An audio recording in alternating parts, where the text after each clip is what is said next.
Hey, Kentucky, this is Mary Jo Perino. Tonight, we talk about the challenges of containing COVID-19 in the Bluegrass. Lynn Bowden updates us on his unusual offseason leading up to the NFL draft. And I'll catch up with Adam Edlin on political headlines. All that and more is next on Hey, Kentucky.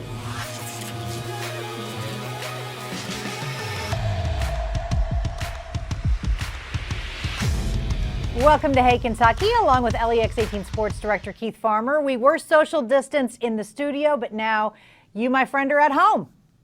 I am, very much so. And a good day to do it because my son turned 16 today. So get to celebrate happy birthday with him. Happy birthday, Colin. Yes. All right. Congratulations to him. Hopefully he'll get a drive-by parade or something, or a Zoom party, or you'll figure something out, I'm sure.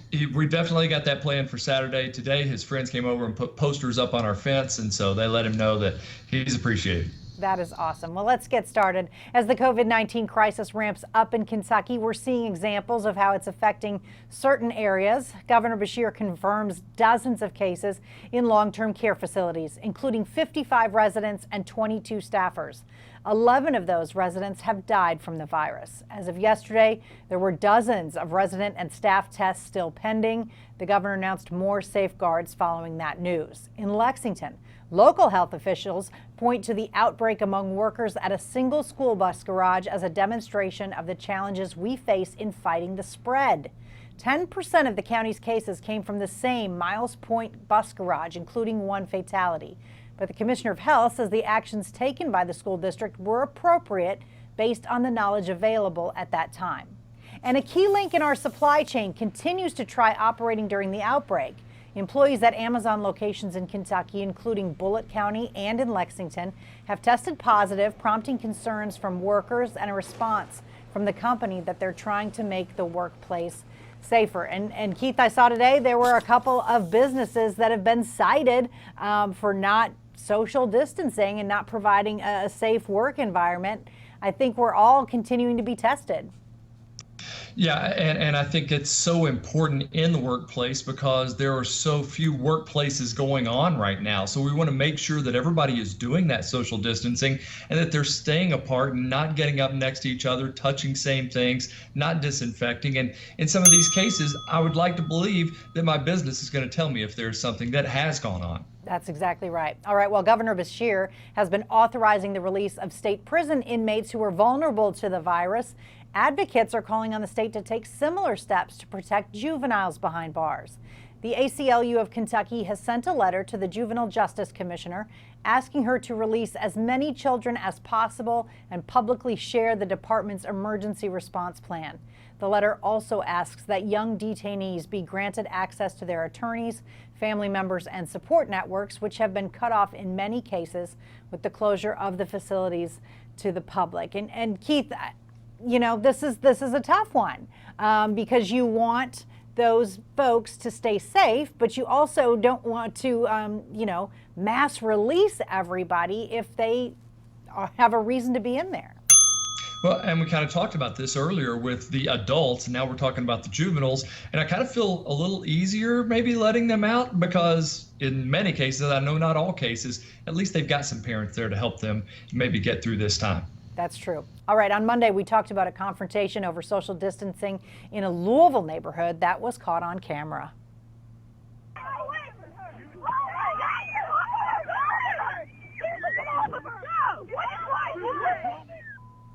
Since Friday night's confrontation at Norton Commons, the physician involved has been arrested. Police say they were called after 57-year-old John Rademacher allegedly shoved several women and reportedly tried to strangle one.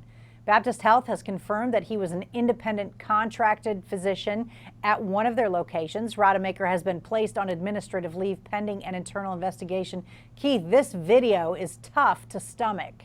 It really is. Once I saw it, I was like, oh my goodness, this guy should be terminated from any job that he has in regards to what he was doing. I mean, I realize you're trying to keep people around you social distancing, especially if you're a physician, but come on, there's a right way to do it.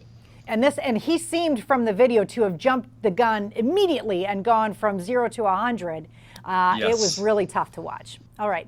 We know the pandemic is wreaking havoc on the budgets of governments and businesses at all levels, and Lexington is no exception. Mayor Linda Gordon says the city is bracing for a multi-million-dollar shortfall in its current year budget. Revenues have nosedived as businesses have been forced to shut down and workers have been laid off. The mayor says it will take several weeks for leaders to determine how much of a hole the city will have to fill in the $379 million budget for a fiscal year that ends on June 30th. And Keith, my assumption here is that it may take longer than weeks.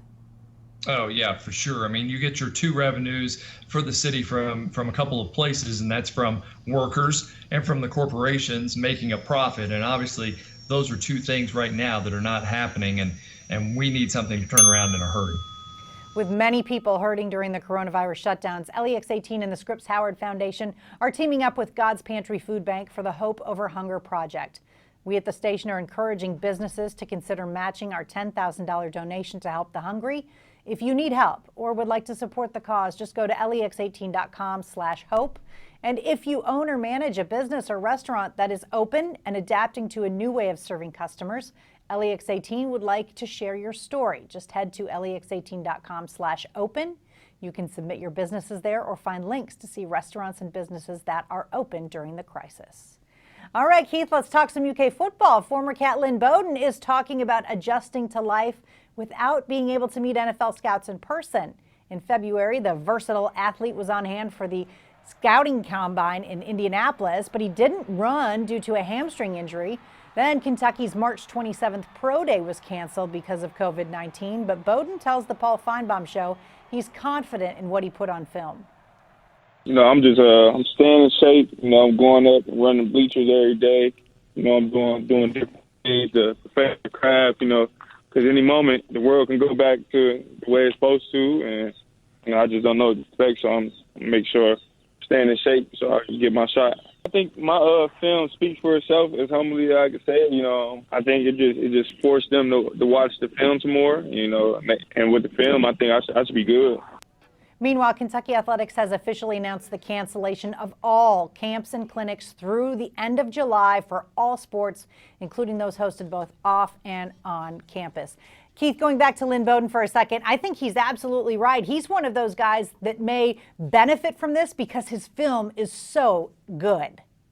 But not only that, he just showed what he could do during the season in making a position change and doing what it takes for a team to get a win. And so I think there are a lot of NFL teams that are intrigued by him. So you're right, without a chance to really go in and talk more or show more, they're like, okay, he's intriguing. We really need to put him on our board and maybe take him in this draft. And truly, there's plenty of film out there of just him, his personality, and him as a human being that you can look for without even having to sit down with him and find that. He certainly turned into a great leader for the Kentucky football team last year, that's certain. There's no doubt. All right, up next on Hey Kentucky, we catch up with one of the co-hosts we haven't seen in a while, Adam Edlin. I'll talk with him about a whole host of political headlines that continue to unfold in the COVID-19 era. Stay with us.